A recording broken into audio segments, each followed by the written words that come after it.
Bien, hola a todos y buenos días. ¿Se oye bien? Eh, Hoy tenemos con nosotros a Mariluz Congosto. Bueno, hoy y ayer, porque algunos tuvimos la suerte de poder escucharla en el seminario de innovación docente que se celebró ayer. Y bueno, nos dio una ponencia magistral, todos aprendimos muchísimo y además suscitó bastante debate luego después. Y hoy también, como decía, podremos disfrutar de sus conocimientos en visualización y concretamente en visualización con R. Aquí tenemos otra gran experta que luego dará esta tarde el seminario. She is Julia Silky. This afternoon, she is going to present the seminar about text mining with us also. And so we can enjoy a lot of with these two teachers. Bien, imagino que a todos o la mayoría de vosotros conoceréis a Mariluz Congosto de las redes. Yo os estaba comentando antes, ella es muy mediática, publica mucho en Twitter, además tiene muchísimas redes, pero bueno, os voy a decir algunas cosillas para aquellos que no la conozcáis. Bien, Mariluz Congosto es doctora en Ingeniería Telemática por la Universidad Carlos III de Madrid y licenciada en Informática por la Universidad Politécnica de Madrid. Actualmente es profesora honorífica en el Departamento de Telemática de la Carlos III y en cuanto a su trayectoria profesional, pues me gustaría destacar que se divide en dos etapas. Las investigaciones en las telecomunicaciones de 1980 a 2008 y la investigación de redes sociales a partir de este año. En su primera etapa trabajó en empresas como Fujitsu, Eliop y Telefónica I+D, y en la segunda desarrolló su tesis doctoral sobre la propagación de mensajes y caracterización de usuarios en Twitter, entrando de lleno en el mundo de los datos. Es docente vocacional, ha compatibilizado su trabajo siempre que ha podido con la enseñanza, ha sido profesora asociada en la Politécnica de Madrid, en la Carlos III, en la UTAD y colabora con numerosos másteres y siempre que se le pide ayuda a cualquier seminario también se ofrece a colaborar. Inicialmente su relación con la visualización fue con Python, con el lenguaje en el cual desarrolló su tesis doctoral, pero posteriormente la pandemia la acercó a R y ahora es una enamorada de R. Así que sin más, demos un fuerte aplauso a Mariluz Congosto y le cedo la palabra. Gracias. Bueno, pues muchas gracias a Gemma y muchas gracias por invitarme a este congreso, porque me da la oportunidad de contaros algo que a mí me apasiona y que espero que os contagie también a vosotros esta pasión, que es visualizar y mostrar y comunicar información con las gráficas de una manera rigurosa, pero además efectiva, bonita y entendible. Bueno, no os he puesto índice porque la presentación es un cuaderno R, luego lo tendréis a disposición en HTML para que si los que usen R quieran reaprovechar algo, es copyleft, todo lo que hago es copyleft, todo lo que hago lo publico en RPublic y las cosas también las publico en GitHub, o sea, yo no me quedo nada en el tintero. Vamos a ver a través de este cuaderno, pero me gustaría saber antes, ¿cuántos de vosotros trabajáis con R? Bueno, hay una mayoría. ¿Con Python? Bien. Os haré referencias porque todo lo que se hace en R se puede hacer en Python, unas veces más fácil, otras menos, ¿no? Y en algunos no se puede hacer del todo. ¿Alguno de vosotros trabaja con Power BI? Bien, pocos, me alegro. ¿Y alguno de vosotros trabaja con Tableau o con algún...? Bien.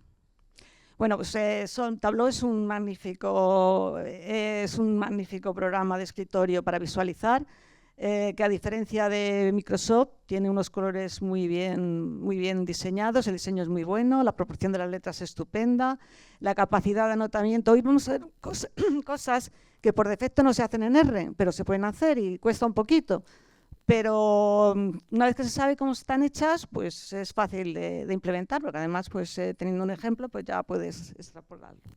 Bueno, vamos a ver con unos datos, he intentado coger unos datos que no sean muy complicados para que entendamos los datos y me traigo tampoco muy abundantes para que me quepan en el Paint y que se puedan trabajar y modelar y tener distintas vistas. Pues la idea es Tenemos unos datos, tenemos que entenderlos y tenemos que darle forma. Y esa forma, se puede dar forma, pero esa forma se puede refinar hasta bastantes niveles. Y vamos a verlo en un formato cuaderno. Haré referencia siempre que pueda al entorno Python, a Tableau o a Power BI que tenéis ahí de uso. Bueno, vamos a utilizar unos datos del INE. ¿Cuántos de vosotros utilizáis datos del INE con frecuencia? Bien, entonces estáis familiarizados.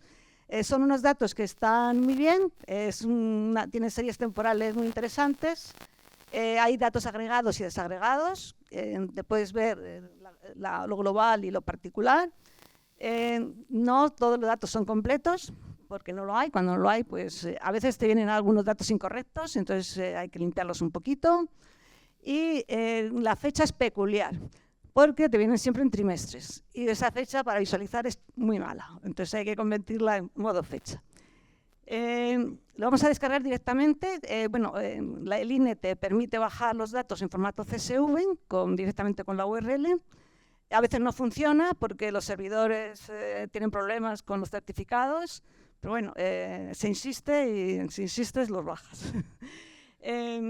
También te los da en formato Excel, que también se podrían trabajar perfectamente en Excel, pero el Excel no lo da muy limpio, lo da con cabeceras, y el Excel es más incómodo. Para trabajar con R, con Power BI, para todas estas herramientas que hemos dicho, es mucho más cómodo el formato CSV, es más limpio y es más cómodo de trabajar. Vamos a utilizar en el entorno de R para los ejemplos el Tidyverse, que es una capa superior de R que nos permite hacer las cosas de una manera muy fácil. ¿Aquí está? Vale, gracias. Nos permite hacer las cosas muy fáciles y, bueno, necesitamos el apoyo de otro tipo de librerías que nos proporciona esta. Una es convertir la fecha. A mí me ha extrañado que no haya una conversión de fecha de trimestre a fecha en este conjunto tan aparte, ¿no? Pero bueno, hay una librería que se llama Foo que lo hace y lo hace bien. Luego también tenemos que dar formato a los ejes, que debemos procurar siempre que los ejes sean las etiquetas de los valores lo más cortas posibles, con sus unidades, y que quede pues mucho más presentable, no poner millones con todos los ceros, ¿no? Sino poner uno y luego la unidad que sea. Vamos a usar DigiRepel, que es una librería muy buena. Es un poco como las 7:30, que te pasas o no llegas. Tiene muchos parámetros para ajustar y a veces cuesta ajustarlos, pero bueno, una vez que te familiarizas con ella, puedes ajustar bastante bien. Por ejemplo, esta librería no la tiene en el entorno Python. El entorno Python, si quieren poner etiquetas a algún elemento de la gráfica, no la hay. Hay que hacerlo poniendo texto en un punto fijo, y si los puntos están muy cerca se solapan y quedan pisadas unas con otras. Esta librería es lista y sabe colocar las letras para que no se choquen, y cuando no se van a chocar, pues te pone la letra más lejana con un palito para que sepas a qué se refiere. Lo único que también es bastante complejo, dependiendo de cómo estén las cosas de apiñadas, pues hay que trabajarse más los ajustes. Vamos a usar para enfatizar, cuando queremos enfatizar una línea sobre otras, una librería que es muy útil, que es DigiHighlight. Y vamos a usar también DigiText, que es súper buena para poner texto rico en las gráficas. Hay que tener cuidado porque si miráis los ejemplos de DigiText son muy feos, o sea, permite poner texto enriquecido, pero que en vez de mejorar la gráfica la estropea. Entonces, bueno, lo vamos a usar de una manera muy racional y que quede muy bien. Y vamos a usar una de las cosas buenas que tiene es que ahora tenemos paletas de colores, no tenemos que ir a una tabla con unos números, con unos colores brillantes, y tenemos que ir buscando números. Tenemos una paleta de color y hay paletas de color continuas, paletas de color para contraste o para muchos tipos, ¿no? Y todos son unos colores con un diseño estupendo y muy agradables a la vista. Bueno, pues lo primero que hacemos es las vamos a instalar. Si trabajamos en En Python no podríamos tener lo de el resaltado, no existe, el digitest tampoco y tampoco tenemos el repel, pero bueno, en el entorno R afortunadamente lo tenemos. Y vamos a poner, como son datos de España, tenemos la notación de los decimales son coma, pues ponemos que nuestra notación es directamente europea y nos va a traer los datos, los va a traducir en un formato adecuado. Bueno, la tabla de INE es esta, la que vamos a sacar los datos. Aquí se ve un poco las columnas que tienen, aunque luego la vamos a ver con más detalle. Tenemos la información desagregadas por nacional, agregadas por nacional y desagregadas por autonomía. He cogido justo lo de autonomía porque son 19 etiquetas y ahí hay un problema para colocar 19 etiquetas. Vamos a ver eso cómo se resuelve, ¿no? Luego tenemos ejemplos de la vivienda, de cómo está el precio de la vivienda nueva y de segunda mano. Entonces, los datos están agrupados por general, el precio de la vivienda en general, o el precio por la nueva o por la de segunda mano. Luego tenemos los valores que podemos tener asociados a esas características, que es índice. Yo he utilizado el índice porque me parece que es el que refleja mejor el cambio que ha habido durante la serie temporal, pero hay otras opciones que se pueden explorar, como la variación trimestral, la variación anual o la variación respecto al año siguiente. Y luego tenemos una serie temporal que creo que va desde el 2012, de 2012 al 2024. Bueno, esta es una anotación que explica el INE de cómo hacer su índice, que los datos se sacan del Consejo General Notario, con lo cual son de fiar. Y bueno, está coordinado con el índice europeo, aunque no se calcula igual, el europeo va IVA, y nuestro lo hace con una variación de 2 años y el europeo en 1. Bueno, pues de cada columna que tenemos 6 columnas. La primera total que la INE, porque es una columna que solo pone. La podía haber quitado, pero bueno, la he dejado porque soy un poco Diógenes. Las siguientes son comunidades y ciudades autónomas, que puede contener 20 valores diferentes, que es no tener valor o tener valor del nombre de la autonomía. El siguiente es el que te indica si es general, si es nueva o vieja. Si es general o vivienda vieja, nueva. Y luego los distintos índices que podemos trabajar. Bueno, el periodo nos lo da trimestral, el formato año de 4 cifras, una T y una N. Y luego el valor asociado a toda esa fila, con esas características. Bueno, pues los datos los tenemos que adaptar. Los datos del INE nunca se pueden comer tal como los ponen. El primero es el nombre de las comunidades autónomas, no es ningún ISO ni ningún nada, es su notación. Es una notación larga y farragosa, que tiene un número de orden de esa autonomía, un nombre y además separado con una, por ejemplo, Asturias es 03, Principado de. Si esto directamente lo usamos como una etiqueta, pues nos queda realmente feo, eso hay que limpiarlo. El periodo es trimestral, hay que convertirlo en fecha para poder utilizar todas las ventajas de las fechas. Y los valores nulos de las comunidades autónomas, aquí he hecho una pequeña trampa, y es que en vez del valor nulo, que es lo que tiene, le he puesto nacional con 2 asteriscos, entre 2 asteriscos. Esto es porque luego cuando aplique el texto enriquecido me lo va a entender. Entonces voy a hacer que lo nacional salga en negrita y destaque del resto de las autonomías. Es un truquillo. No se puede hacer en todos los lados, pero sí en ciertas partes.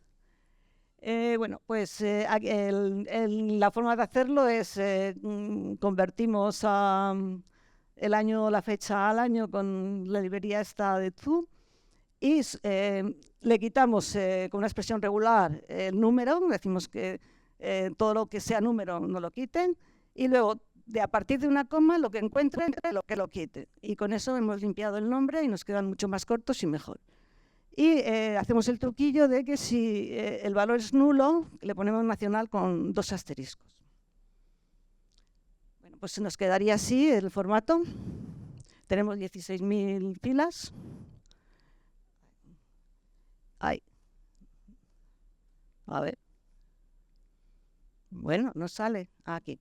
Bueno, el objetivo es coger los datos y es como Be-Water, convertirles y darles formas. Darle forma a esos datos, que tenemos ahí una lista con información agregada, desagregada, eso hay que darle una forma. Pero la forma nos tiene que caber en un marco, porque no es libre, el marco está limitado. Esta es una gráfica de Python, el que sepa Python lo habrá visto en la documentación.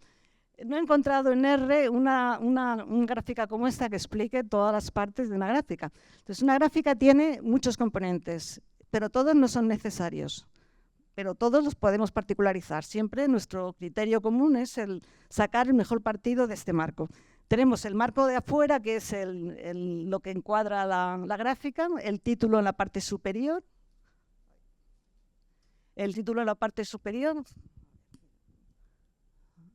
¿Funciona? Así, aquí el título. Tenemos bueno, la leyenda, que puede estar dentro de la gráfica o fuera. Luego tenemos el grid, donde podemos situar cada punto donde está. Luego tenemos los bricks, los tick, que tenemos los grandes y luego unos pequeñitos. Podemos distinguir entre una rejilla grande y una rejilla pequeñita. Y podemos ponerle texto tanto a los pequeñitos como a los grandes, y podemos ponerle texto en estos de aquí, y también podemos ponerle título al eje Y y al eje X. En realidad son todos los componentes, no hay más. Entonces, lo que vamos a aplicar son cosas que a veces son necesarias y las pondremos y otras que no. Bueno, pues, ¿en qué nos vamos a enfrentar?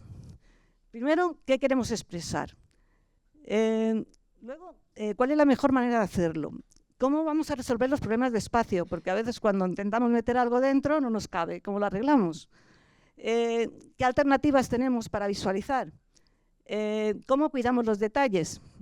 ¿Cómo aplicamos el color? Y cómo crear leyendas manualmente. Bueno, lo primero, cuando empiezas a hacer estas cosas, que empiezas haciendo una gráfica y al final te salen 20, hay que tener un poco de orden.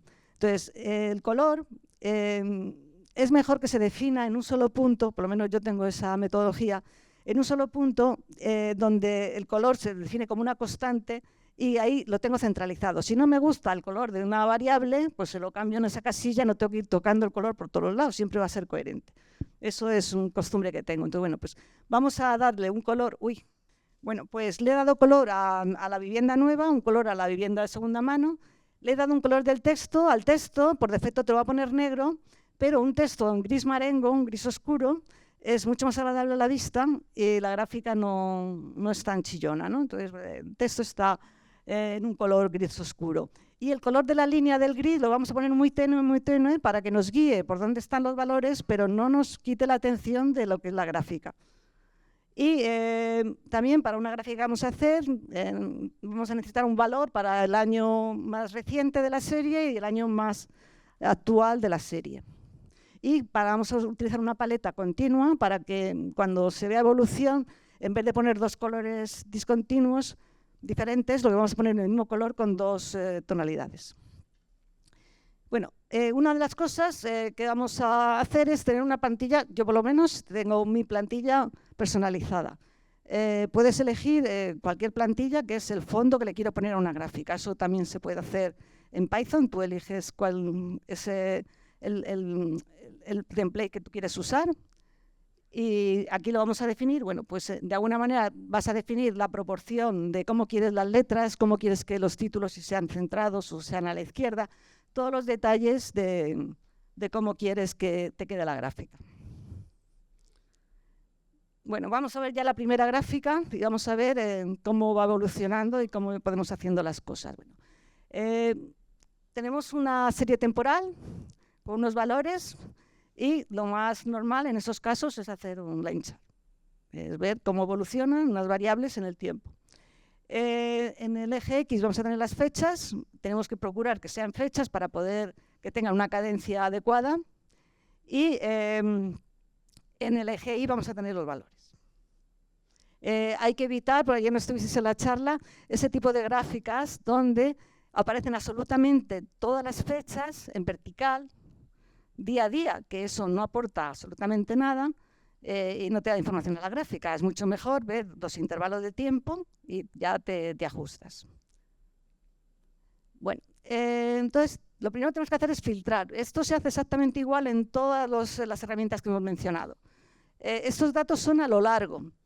A lo largo quiere decir que tiene muy pocas columnas, la serie temporal, el tiempo, que es lo que va cambiando más, lo tenemos en una columna cada año para cada uno de los casos. Entonces, al tenerlo a lo largo es muy fácil, porque simplemente vas quitando las líneas que no te convienen para la visualización que tiene. En este caso, vamos a filtrar, vamos a ver primero, de primer paso, cómo está la evolución de la vivienda en España nacional, sin entrar en las autonomías. Entonces, voy a seleccionar solamente las filas que tienen comunidades autónomas y escuela nacional.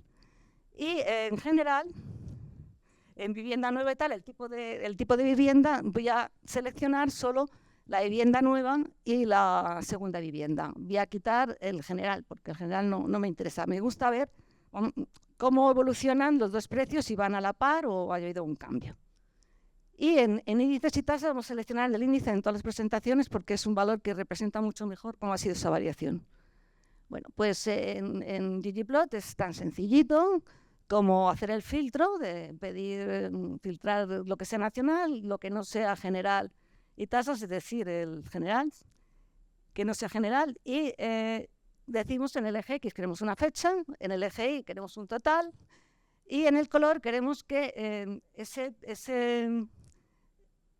la curva se divida en dos líneas, una que sea la vivienda nueva y otra que sea la vivienda de segunda mano. Y vamos a poner, en vez de line, vamos a poner stick, porque nos permite, como son trimestres, ver los saltitos, porque la curva va a quedar mucho más clara, porque además los datos que tenemos no son continuos, son de trimestre, con lo cual estamos remarcando que esos datos tienen un periodito.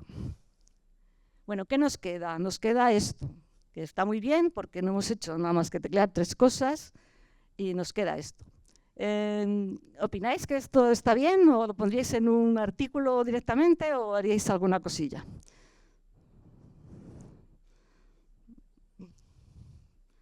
¿Le veis algún defecto?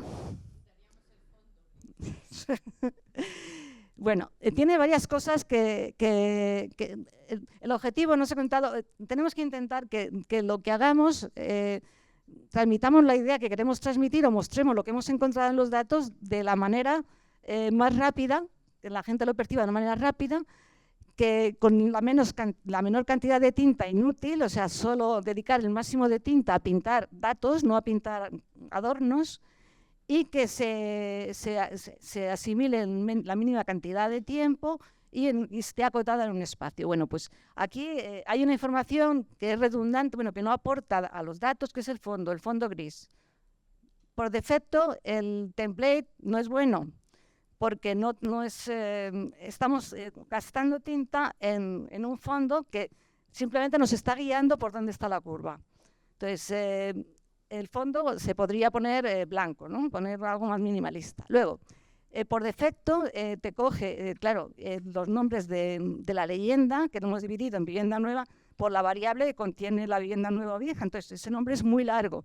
¿Qué ocurre? Que al poner el nombre de la leyenda, la gráfica se estrecha y nos queda estrechita y la leyenda excesivamente grande. Además, no es significativo, porque tú lo ves general vivienda nueva y ahí no hay general.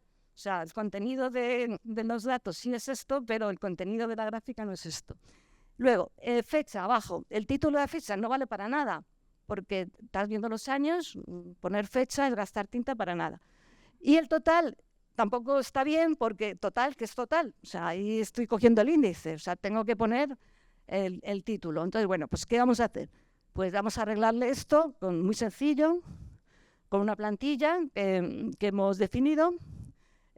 Esto también os quiero contar una cosa graciosa porque, bueno, en R antes de ggplot los fondos siempre eran blancos. En Python los fondos siempre eran blancos. Y cuando salió era como muy moderno y todo el mundo decía, yo lo hago lo moderno y el fondo es gris. Me distingo porque se ve con qué lo he hecho. Y vinieron los de Python y dijo, uy, fíjate que los de R tienen fondos grises y nosotros no. Y pusieron fondos grises, que para una gráfica científica es súper raro, ¿no? Pero existe, ¿no? Entonces, fue una moda. Pero yo creo que fue una moda que debe ser pasajera, que tenemos que volver a los orígenes del fondo blanco. Entonces, los colores por defecto son muy buenos, los que tiene R, pero si queremos controlar el color para luego particularizar, es mejor que los controlemos nosotros, porque nos va a poner unos por defecto que están muy bien, pero luego si tú quieres poner un color a una cosa, pues tienes tú que tener el control. Los títulos por defecto son manifiestamente mejorables, lo vamos a mejorar, y no aparece ningún título en la gráfica, porque evidentemente ggplot no sabe lo que estamos haciendo con estos gráficos, nos está pintando una gráfica con los datos que tiene, no puede poner lo que no conoce. Bueno, pues le ponemos la plantilla que hemos definido. Vamos a ponerle el color manual con los que hemos definido cómo queremos que sean las líneas. Y le vamos a poner un título. En R se pueden poner los títulos de 10.000 maneras. Para tener un poco de orden, es conveniente hacerlo siempre de la misma manera. Entonces, siempre hacer las cosas en el mismo orden y usar las mismas maneras de hacerlo, ¿no? Entonces, bueno, pues con Labs puedes etiquetar todo lo que te dé la gana, porque si no te empiezas a dispersar en cosas y ahí lo tienes todo centralizado. Y le ponemos como lo vamos a poner fondo blanco, que tenga una línea muy difuminada, que se vea, te guíe dónde está, pero que no te estorbe a la vista. Bueno, pues este sería el código. La vivienda, el color de la vivienda la definimos de esta manera. Y luego le aplicaríamos el color manual diciendo que los colores son los que definiría la vivienda. Es decir, cuando aparezca vivienda nueva es color nueva y cuando aparezca segunda mano es color segunda mano. Con esta cosa tan sencillita, pues tenemos una gráfica muy diferente. Mucho más ancha, porque hemos quitado el título de la leyenda que era muy largo, ponemos tipo de vivienda, ya queda más claro el significado. También hemos puesto la fuente de los datos, es muy interesante siempre que hagáis una gráfica, poner la fuente. Y le hemos puesto aquí índice de precios de la vivienda IPV para que se sepa que estamos midiendo y los años y le hemos puesto un título, la evolución por tipo. ¿Qué ocurre? Bueno, pues está muy bien, pero el índice está muy espaciado y no vemos muy bien dónde están los valores. Para adivinar un valor se nos queda como la mitad. Poner una etiqueta a cada X puntos pues quedaría un poco farragoso. Y lo más interesante sería conocer de esta serie qué pasaba en el 2012 y qué pasa hoy día, ¿no? Entonces, vamos a etiquetar los dos extremos. Bueno, pues la plantilla que uso es directamente, no tiene fondo, no tiene grid. Entonces, en este caso habría que ponérselo, entonces se lo he puesto es profeso. En el siguiente caso, lo que voy a hacer es simplemente aplicar el tema, como no tiene fondo, no hay problema. Y vamos a anotar los valores inicial y final de la curva, de forma que podemos ver qué valor había en el 2012, qué valor hay en este momento. Bueno, pues esto ¿cómo lo hacemos? Bueno, tenemos todo igual que antes, pero le vamos a aplicar ya por primera vez el REPL.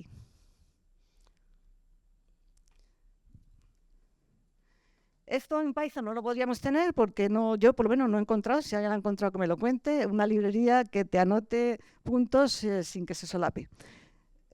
Bueno, pues el REPL, lo que hacemos primero, tenemos que filtrar los datos para que solo nos coja el primero, el más antiguo y el más nuevo. Y como tenemos que ajustarlo uno hacia la derecha y otro hacia la izquierda, lo tenemos que pintar primero uno y luego otro. A veces es un poquito latoso. Entonces, bueno, pues le damos dónde queremos poner esa etiqueta.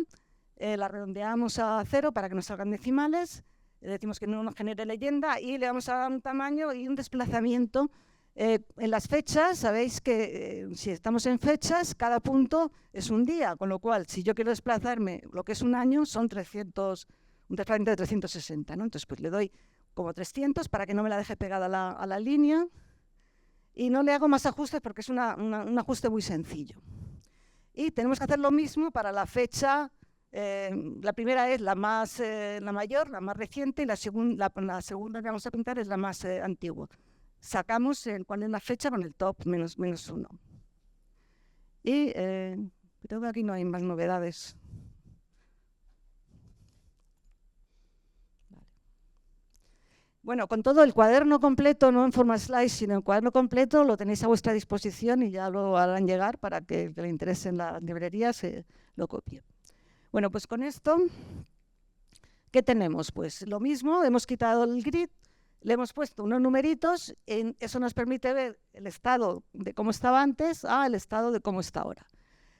Y bueno, pues nos ha quedado más claro. se muestra de manera sencilla el índice antes de la crisis inmobiliaria y después del momento actual. Pero podemos añadir contexto. Si le añadimos contexto, pues va a quedar la gráfica mucho más clara. ¿Cómo se lo vamos a añadir? Bueno, esto es un poquito más farragoso. Esto ya empieza a ser un poco encaje de bolillos. Tenemos que, de alguna manera, definir cuáles son las fechas donde queremos meter contexto. Una fecha candidata sería cuando empieza la crisis inmobiliaria, otra fecha cuando se recupera y otra cuando se aprueba la ley de la vivienda en el Parlamento. Si eso ha tenido un efecto, de alguna manera, sobre el precio. Y entonces, bueno, para no tener que hacer la anotación uno a uno, pues lo más sensato es crear un table donde le vamos a meter a ver, que se vea bien.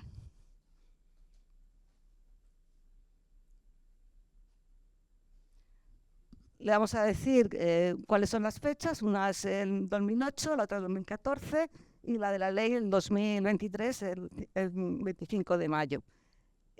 Vamos a decir en el eje X dónde vamos a situar esas anotaciones. Le vamos a decir a qué altura. Lo vamos a jugar un poco con la altura multiplicando. Como sabemos los valores mayores, pues multiplicando por 0 algo, pues las situamos a una determinada altura, siempre que anotemos procurar que nunca pise la gráfica. Y vamos a darle un offset para que ponga las etiquetas y vamos a poner también una flechita, que eso también ayuda. Entonces, con la flechita le tenemos que dar el origen y el final. Nos quedaría de esta manera. Se me ha olvidado también deciros que... no. Eso más adelante. Bueno, tenemos aquí los 3 hitos, una barra vertical donde empieza la crisis financiera, que se ve inmediatamente cómo baja, el momento en que empieza a remontar y cómo la ley de la vivienda pues parece que por ahora no está haciendo ningún efecto.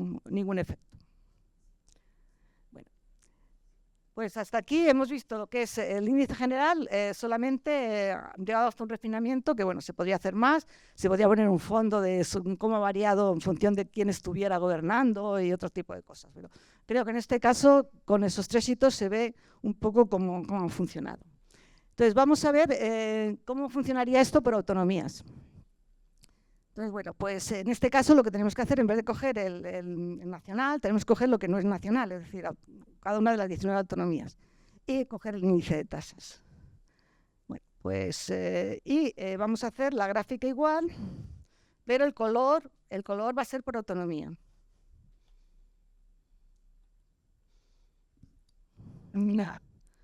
El color lo vamos a poner por comunidades autónomas. Por lo demás, el mismo etiquetado, pero bueno, cambia el título porque es por autonomía, pero por lo demás el mismo título. Y aquí vamos a etiquetar, este es el truquillo que os decía, en la leyenda le voy a decir que me lo pase un enriquecedor de texto, con lo cual en nacional, se va a poner en negrito. Bueno, y esto es lo que nos sale algo que no es usable. O sea, 19 variables son muy complicadas. Primero, nacional lo veis arriba, está en negrita. Es muy difícil tener 16, 18, 19 colores que se diferencien. Es muy difícil leer esa lista y seguir cada línea, con lo cual, pues, bueno, esta no es una gráfica buena. Bueno, vamos a ver cómo la mejoramos. Vamos a mejorar con el ajuste de etiquetas, con el REPL. Bueno, pues vamos a poner, pero aquí el REPL ya lo tenemos que trabajar muchísimo. Le vamos a decir que nos las etiquete. Lo que vamos a hacer es, vamos a quitar la leyenda y vamos a integrar esa leyenda dentro de la gráfica en cada punto de las líneas, de forma que la línea tenga a continuación su nombre. ¿Qué ocurre? Que la gráfica termina en el 2024 y no nos cabe. Entonces, ¿qué hacemos? La ensanchamos. Al ensancharla, ¿qué ocurre? Que aparecen años que no existen. Entonces, todo eso hay que resolverlo, ¿no? Entonces, bueno, pues primero, para poner la etiqueta, lo que vamos a hacer es ajustarla. Bueno, la dirección y le estamos diciendo que las queremos verticales, que no nos haga inclinaciones, que nos lo ponga vertical. Y luego le vamos a decir que nos lo ajuste a la izquierda, que nos la alinee a la izquierda todas. Y le damos un tamaño y le vamos a decir que nos lo desplace como 2 años para que no nos quede muy pegada. Y el ajuste del I es prácticamente insignificante. Y como nos va a quedar un poco separada de la línea, le vamos a decir que la línea que une la línea de la gráfica con la línea del texto sea como discontinua, de forma que sepamos distinguir lo que es línea de datos de lo que es línea de etiquetado. Y bueno, por lo demás es lo mismo. Bueno, lo de las fechas, para que veáis cómo se hace lo de las fechas. Cuando ensanchamos que no nos salgan fechas que no queremos, bueno, pues le decimos que las fechas visibles sean una serie que vaya de mínimo de fecha a máximo de fecha de 2 en 2 años. Además, hacemos que la gráfica tenga más años, que no quedan apelmazados y nos ayuden a verlo mejor. Y luego eso se lo enseñamos con el Scale Data. Lo que hacemos es, le decimos que los límites de la gráfica, aparte de ensancharla, la ensanchamos por la derecha y por la izquierda, para que nos quede bien. 1 año por la izquierda y a la derecha le damos 6 años, para que nos quepa bien la gráfica. Le ponemos que el formato sea solamente el año, no nos ponga con meses y días, y las etiquetas, que sean el año, y las fechas, los bricks que sean las fechas visibles. Bueno, pues con esto, ¿qué nos quedaría? Nos quedaría algo que no es perfectamente bueno, pero es mucho mejor. Porque puedes seguir cada línea de donde está. Además, te da un ranking de cuál es la que tiene el precio más caro y la que tiene el precio más barato. Y en este caso, si miráis lo de nacional, no nos sirve porque ggRepl no hay manera de pasarle enriquecedor de texto. O sea, en este caso, a lo mejor había que filtrarlo para que no salga en nacional porque queda un poco feo. Bueno, pues esta es una manera de hacerlo bien, por lo menos más entendible, pero quedaría mucho más claro con una opción de rejilla, que veamos cada dato por separado para que no se nos mezclen unas con otras. Entonces, simplemente creamos una rejilla. Esto se puede hacer en Python, lo que pasa es que no es tan fácil como en R, ¿no? En Python puedes decirle que haga la rejilla, pero si la quieres poner la rejilla particularizada y que te quede como tú quieres, pues hay que trabajarse. Si la pones estándar, se hace más fácil, pero queda fea, ¿no? Entonces, si quieres que quede tan bonita como aquí, pues tienes que trabajártela más. Bueno, pues simplemente diciendo que nos haga la rejilla con la variable autonomía, pues nos va a hacer una casilla por cada autonomía. Y además hay que tocarle porque por defecto, aunque la casilla sea más pequeña, los bricks no te los quita, o sea, queda ahora todo apretadito y se te solapa una cosa con otra. Hay que ajustarle para que los bricks del eje Y y del eje X sean menos. Bueno, pues todo eso lo hacemos aquí y nos queda ya de esta manera. Pues vemos que las curvas no son iguales. De entrada, vemos que no todas las autonomías funcionan igual. Y vemos en la primera nacional, aquí sí nos ha funcionado la negrita, y esto está por lo menos más claro. Vas viendo por lo menos que no, el comportamiento es diferente según la autonomía. Bueno, pero esto se puede mejorar con una librería que es muy sencillo, GG Highlight, que lo que te hace es poner el resto de los valores en gris y el valor tuyo en color, de forma que tú ves cómo están los demás, cómo estás tú y ves cómo te desvías, ¿no? A ver. Esto es tan sencillito como... A ver. No, gracias. Está aquí. Solamente es una instrucción. Solamente le pones esto, te dice que te saques, porque esto es flexible, puedes decir que te saques solo las líneas en color que tengan un valor, en este caso con 1 te va a sacar todas, y al hacer la rejilla te deja el fondo gris y el color resaltado, de forma pues que a este es mucho más clara, porque estás viendo no solo cómo está cada autonomía, sino cómo está respecto a las demás. Entonces, bueno, pues esta librería es bastante útil.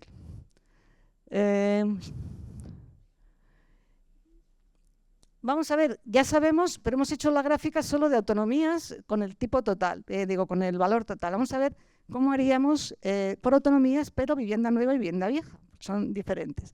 Entonces, aquí nos saldrían ya 36 líneas, eso ya es mucha línea, no 40 porque metemos nacional. Y nos saldrían muchas líneas, entonces ahí directamente habría que ir a la rejilla. Y la forma de ir es hacer la selección, aplicar la rejilla. Ahí.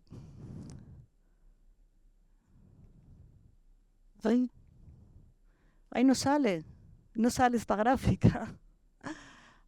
No, está aquí. Entonces aquí vemos mucho más claro que como hay una variación nacional, también la hay por autonomía y todavía es mucho más dramática por autonomía que por nacional. Vemos casos, es Navarra, Navarra es un caso extraño, Extremadura está muy bajito todo.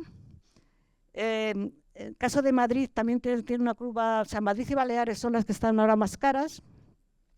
Bueno, veis que la evolución, Ceuta o Melilla no tiene datos. No he quitado las casillas porque queda mucho más bonito, aunque quede vacío, no quedan descasadas. Ahí lo he dejado. Bueno, es que eso estaba al revés.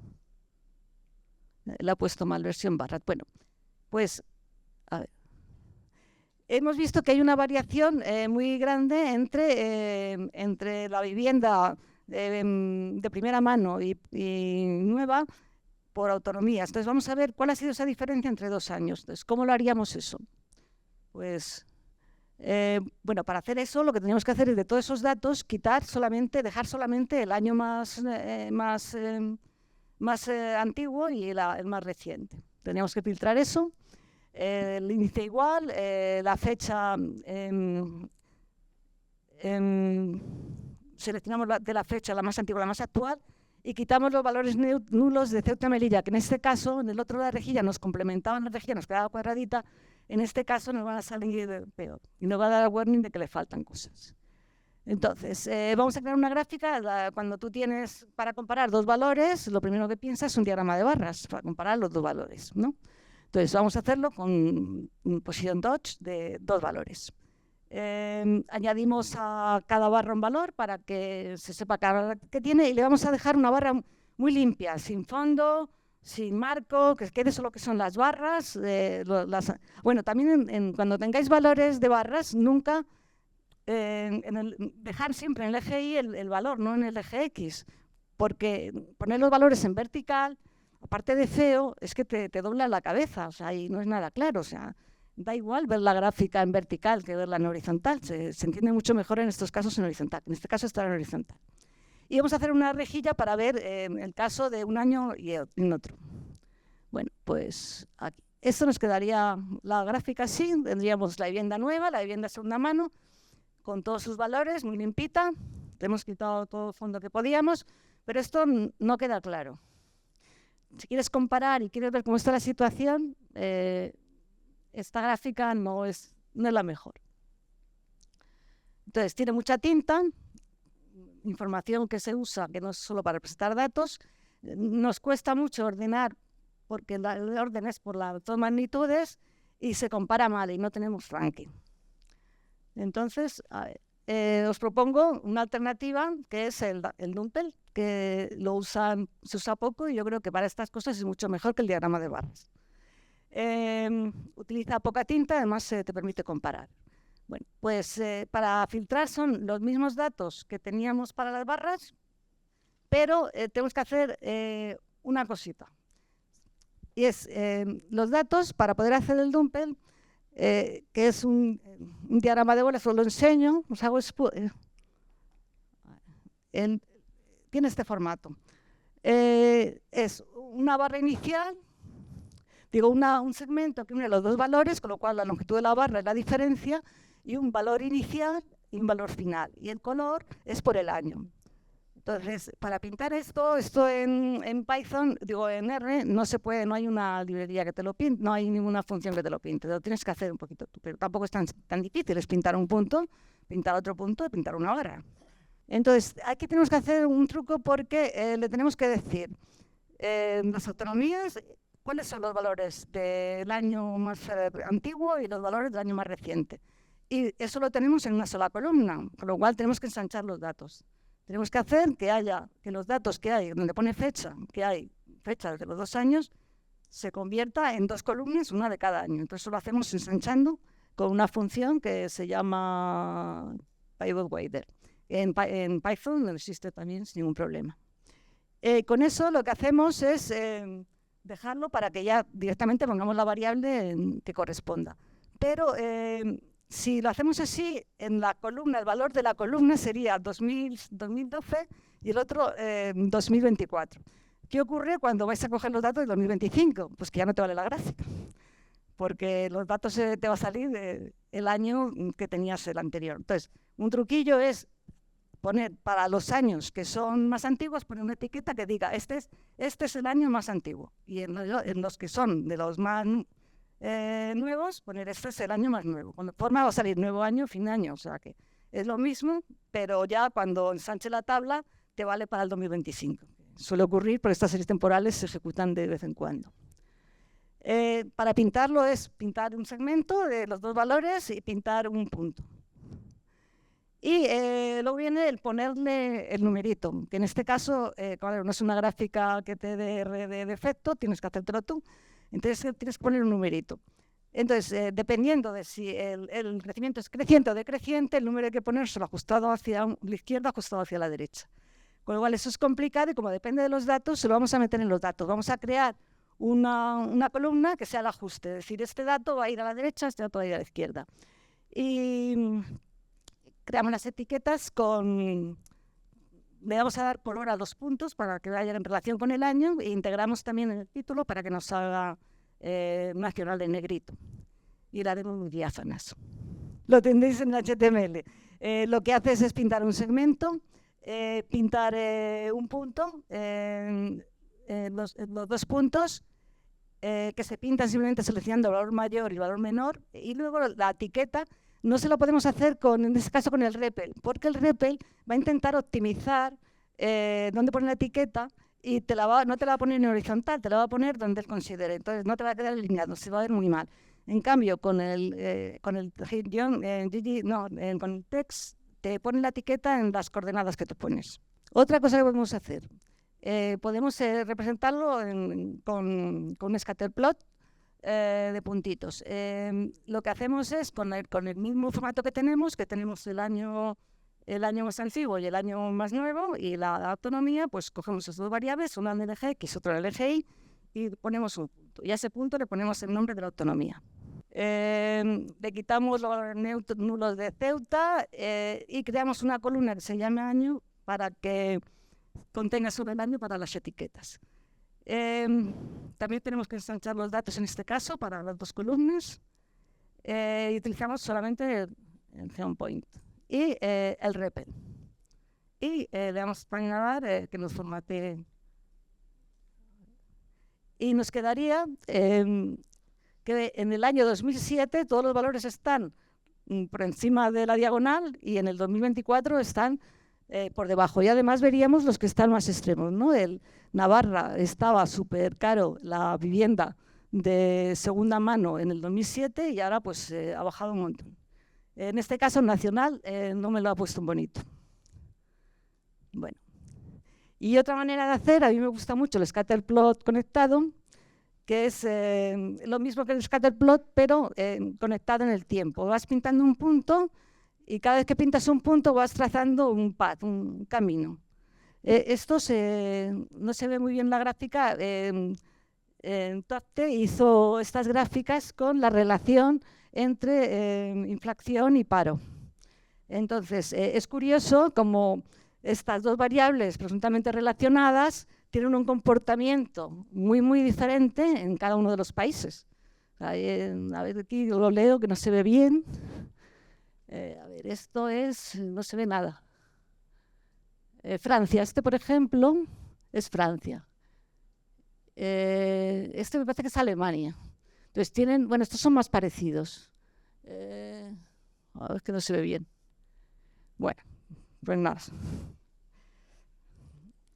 Bueno, pues vamos a hacer el caso, pero en este caso vamos a relacionar dos variables conectadas con vivienda nueva y segunda mano. ¿Cómo es esa conexión de los puntos? ¿Cómo van cambiando? Porque antes en la anterior solo hemos visto el valor inicial en una casilla y el otro el valor final en la otra. Pero ahora lo que vamos a ver es el valor de todos los años, cómo ha ido creciendo y cómo está unido por puntos. Y representamos, en este caso no hay filtrado de fechas, son todas las fechas y seleccionamos el índice para que ponga el valor. Quitamos los valores nulos de Ceuta y Melilla.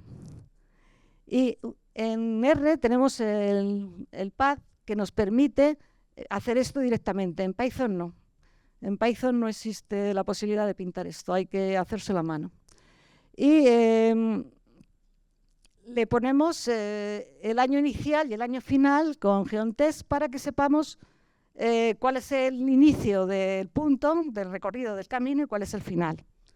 Y le vamos a dar también texto enriquecido. A ver.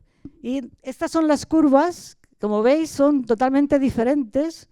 La nacional, que es la primera casilla aquí. A ver. Aquí. Esa es la nacional, está la curva nacional. Este es 2007, el 2024. Y en Andalucía veis que la tasa nunca ha estado siempre muy por debajo de la tasa nacional. En Aragón es muy cara cuando empezó la crisis y muy barata ahora. En Asturias siempre ha estado por debajo. En Baleares estaba baja y ahora ha subido muchísimo. En la Comunidad Valenciana estaba alta y sigue estando alta. En Extremadura estaba de segunda alta y ha bajado. No tan alta. Bueno, está más que raro. Esto me parece raro que esté más barata Extremadura que Valencia. Ah, que es Cantabria. Ya me extrañaba, no sé por qué. Estaba leyendo el de abajo. Castilla-La Mancha tiene una curva súper curiosa. Estaba alta y ahora está súper baja. Lo mismo Castilla-León, la parte del interior está súper baja. Cataluña estaba muy alta y ha subido, pero no tanto como estaba. La Comunidad Valenciana, no, esto era Canarias. La Comunidad Valenciana estaba alta, pero no ha llegado como estaba. Extremadura siempre ha estado muy barata. Galicia también. Y Madrid tiene una curva súper extraña, porque bueno, prácticamente están a la par, pero ha habido ahí con un entremezclamiento ahí en medio que no tiene ninguna de las curvas. Habría que ver esto porque en Madrid es diferente. Y en Navarra estaba altísima, ya está muy barata, y el País Vasco también, y en La Rioja también ha bajado. Entonces, con esto se ve cómo ha sido el recorrido de esa distorsión de las dos variables. Y bueno, pues creo que estas son todas las gráficas. Muy bien, si queréis hacer alguna pregunta. Bueno, en primer lugar quería darte las gracias, Mariluz, por esta clase que nos has dado sobre visualización con R, que me ha parecido muy interesante. La verdad es que creo que le pasé también a alguno de mis compañeros que a veces nos centramos en la investigación o en la docencia y no prestamos tanta atención a la gráfica, y al final la gráfica es una forma de mostrar o de visualizar los resultados de nuestros estudios o para nuestros alumnos. Entonces, en primer lugar, agradecerte esta clase tan didáctica sobre visualización con R que nos has dado. Y luego te quería preguntar, porque nunca había oído hablar de ellos, sobre los gráficos de scatterplot conectados. No sé si, nunca había oído hablar de ello. No sé si me puedes explicar la ventaja sobre un scatterplot, cómo funcionan o algo de ellos, desde mi más absoluto desconocimiento. Bueno, pues estos gráficos son muy antiguos porque estos los hacía Tafte en el año 60, o sea que no son modernos. Y yo los hago mucho. De la pandemia estuve haciéndolos y bueno, un grupo de la Politécnica de Barcelona hizo unos gráficos muy interesantes que era relacionar dos variables. Una que era la velocidad de propagación en el eje Y y la otra era el número de casos en los 14 días. Entonces, eso tenía una curva de riesgo, entonces ibas conectando los puntos y veías cómo iba creciendo, o sea, iba creciendo, tenía mucha velocidad, iban aumentando los casos hasta que llegaba a un nivel de que se estabilizaba y volvía para atrás, y otra vez venía otra ola y volvía para arriba. Entonces podías pintar las olas de otra manera. No son gráficos muy evidentes, pero son muy reveladores, porque conforme te vas moviendo puedes definir las zonas de riesgo y cuando pasa el punto por la zona mala, pues vas viendo cómo hay. Además ves la duración, te va quedando la historia. Es como un scatterplot conectado pero con historia, y la historia te la da la conexión de los puntos. No es muy evidente, pero sí puede ser útil para algunos casos. Cuando quieres ver cómo evolucionan dos variables en el tiempo y ves el rastro que van dejando esa relación. Hay que explicarlo bien porque no es evidente, pero para analizar datos propios puede ser muy interesante. ¿Alguno conocía ya el Dumbbell? ¿Había hecho alguna cosa? No, es que en todos los informes económicos se usa en exceso el diagrama de barras. Sobre todo cuando hay 2 y 3 barras, porque no se ve bien. Entonces, hay yo creo que un uso excesivo y hay métodos más sencillos de poder ver la variación y poder ver el ranking y poder ver las cosas que te cuesta mucho menos comparar. Al final, si te pones, lo comparas, pero que lo veas en 5 segundos a que lo veas en 1 minuto, estás ganando tiempo de compresión a la hora de ver cosas. Entonces, es algo que lleva ya bastante tiempo funcionando, que de hecho funciona, se puede hacer también en Tableau, se puede hacer perfectamente en Python. Hay librerías como la de Data Wrapper que te las tiene ya implementadas como una gráfica básica. Y sin embargo, pues no se está usando cuando es muy interesante para comparar variables y tener un ranking de cómo es esa comparación. Es algo que me sorprende, ¿no? De que muchas veces utilizamos gráficas que conocemos, nos sentimos más confortables porque lo conocemos y no nos paramos a pensar que podemos hacer gráficas que son mejores. Simplemente, esta que conocemos está bien, pero hay otras opciones y se pueden mejorar, ¿no? José María Mantero, de la Universidad de Castilla-La Mancha. Pero es un poco lo que te decía yo ayer, ¿no? O sea, realmente estás inmerso en tu artículo, estás inmerso en mostrar a la comunidad académica cuál es la aportación teórico-práctica de tu artículo a la novedad. Y como dije, no le das importancia a las gráficas. Yo le he empezado a dar importancia cuando hay que hacer los visual abstract estos, ¿no? Que dice, ahora me lo pones todo ahí, que yo lo vea de golpe, ¿no? Pero bueno, yo hasta ese momento y hasta tu presentación de ayer, la verdad es que, bueno, pues tampoco creía que era tan importante. Después de la presentación de ayer, estoy seguro, he cambiado totalmente de opinión. Es más, quiero que sepas que estoy cambiando para el Consejo Ejecutivo de esta tarde, estoy cambiando la negrita por grises claros, ¿eh? Luego te lo enseño. Así que bueno, lo digo un poco, bueno, que tratamos de hacer lo mejor posible. Lo que pasa es que a veces creemos que lo importante está en otras cosas y claro, si no sabemos luego comunicarlo, pues nos estamos perdiendo. A lo mejor la gente tampoco entiende muy bien cuál es la novedad porque no sabemos transmitírselo pintado, ¿no? Como decías tú ayer, que yo ya me he dado cuenta de que es muy importante, ¿eh? Bueno, es que normalmente las gráficas se usan para trabajo porque son útiles y te ayudan a entender lo que tienes entre manos. Pero luego ese pequeño esfuerzo que yo lo entiendo porque yo mi artículo me lo he escrito y me lo sé todo muy bien, no te pones en el lugar de que lo que va a leer y lo va a entender peor. Entonces, tú tienes que poner en el lugar de que el que lo va a leer no tiene el conocimiento, por eso está leyendo el artículo, para aprenderlo. Entonces, es un esfuerzo pequeño, pero que tiene mucha recompensa, porque un gráfico bueno se difunde mejor que un gráfico malo. Luego puedes divulgarlo por Twitter o por cualquier red social que quieras, haciendo énfasis en los datos que tienes. Y bueno, pues yo creo que, por ejemplo, los revisores no se fijan en esas cosas. Se fijan en que la gráfica se entienda y que sea correcta, pero no entran en aspectos estéticos y de mejora, ¿no? O sea, hay cantidad de artículos donde las fechas están en vertical, donde no se ve nada, donde está todo apelotonado, que lo que hay dentro está bien, pero podría estar mucho mejor con un pequeño esfuerzo. Simplemente plantearse de que la gráfica la van a leer las personas y que cuanto más mejor esté hecha, mejor elaborada, pues más interés va a causar. Y luego también están, porque luego no solo es investigación, se trabajan consultorías, hacen cosas de informes y gráficas y a veces yo veo los informes y me da mucha pena de que no haya ninguna sensibilidad, cuando un informe además es para que tenga un público más general.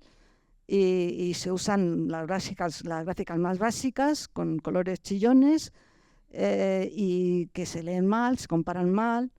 Y bueno, pues sí, has cumplido, has hecho tu informe, pero el informe podría estar mucho mejor. Te voy a comentar una cosa que estuve pensando ayer, a raíz también de las cosas que comentabas. Claro, es que incluso yo soy catedrático desde el 95, con lo cual no tengo que opositar, ni hacer artículos, ni nada de eso, pero incluso yo. Es que escribimos para los referees, escribimos probablemente para colocar el paper, para ver si tenemos un nivel 1 o un Q1, en vez de para bueno, que lo lea la gente y difuminar nuestra investigación, etcétera, etcétera. Y estoy pensando que las últimas conversaciones que he tenido sobre dónde publicar las últimas cosas que he hecho con gente han sido, bueno, oye, ¿tú no crees que esa revista no es la apropiada para nosotros? Porque el tema no va de eso. Ya, pero podría entrar. Es que tiene un impacto de no sé cuánto. ¿Y qué? Sí, pero nosotros tenemos que escribir para que el que lo lea lo entienda, porque le interese, que además así tendremos muchas citas, etcétera, etcétera, ¿no? Pero claro, la verdad es que realmente escribo para los referees y para poner el artículo ahí porque la legislación es lo que nos pide, ¿no? Luego si encima el que lo lee lo entiende, pues mucho mejor. Pero el esfuerzo está en demostrarle al referee qué listos somos, ¿no? Y lo que aportamos y a ver si puede pasar, ¿no? Pero claro, en fin, bueno, por comentar. Entonces tu investigación la publicas en un entorno pues, que es entre pares, gente que entiende lo que tú dices, pero que esa investigación tuviera una capa de comunicación que pudiera llegar a más gente, que pueda estar interesado, que a lo mejor no es tan experta, pero que pudiera llegarle esa información. Y eso es la manera de difundir, salir un poco de tu círculo cerrado y abrirte a otros círculos. Entonces, es un pequeño esfuerzo y yo creo que tiene muchas recompensas. Y es un poco un cambio de mentalidad, de intentar hacer las cosas. Al final es la excelencia, el escribir bien, hacer un tema bueno, que todo esté bien. Yo comentaba el otro día que veo en los papers una diferencia de gráficos buenísimos y gráficos muy mediocres, o sea, malos, tirando a malos. No veo la cosa intermedia, es decir, hay gente que el gráfico no le da ninguna importancia y sin embargo gente que sí se le da importancia, entonces solo trabaja y claro, y además el gráfico es una cosa que se mejora con el uso, porque empiezas haciendo las cosas, luego tú mismo dices, uy, pues podía hacerle esta mejora que va un poquito. Puedes ver otro gráfico de un colega y decir, uy, qué bien lo ha hecho este, me fijo, porque se utiliza mucho el copy-paste, es decir, el copiar ideas de alguien ha hecho bien, pues si lo ha hecho bien, lo puedo incorporar yo a lo que he hecho en lo mío, ¿no? Entonces, se mira mucho, por lo menos los que visualizamos, miramos mucho el trabajo de los demás.